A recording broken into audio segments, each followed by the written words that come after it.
The Book of the Red King is a long sequence of somewhat fantastical poems that circle around a red king, a fool, and the fool's beloved precious Winteltrap. They take place in the Red Kingdom, or on the way to the Red Kingdom. And I'm going to read two poems that recount the first meeting of the Fool and the Red King. And they are not the same.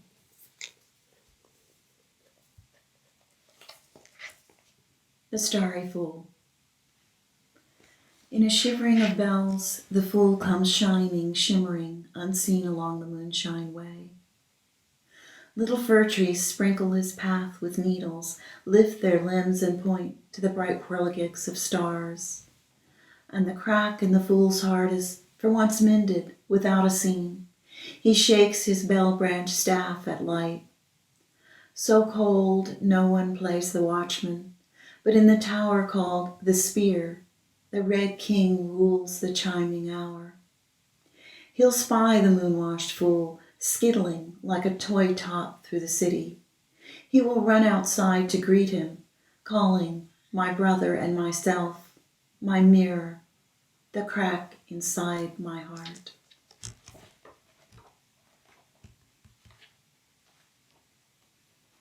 And here's the other version, Arrival of the Fool. The fool was Trappist in his silences on the long walk to the Red King's castle. But when he gained the marketplace, the scents of resin, spice, and offal rocked his head. The clothing, parrot gay, laughter, and words, all flooded in the wasted lands of him. He stood as pivot of the wheeling square, and language was a gold chrysanthemum that burst with fountain-like abandonings of stories, fragments, anecdotes, and jokes.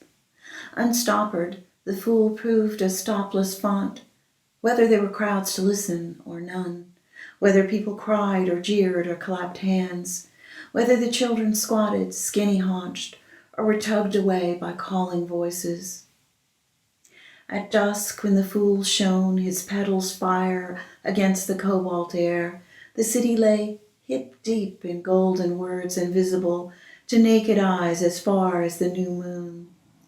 The Red King left his tower under stars and followed gold to make the fool his fool.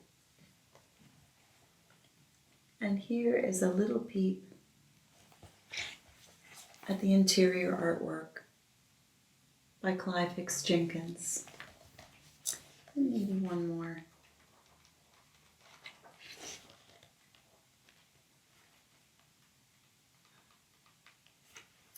Here's a heffalump.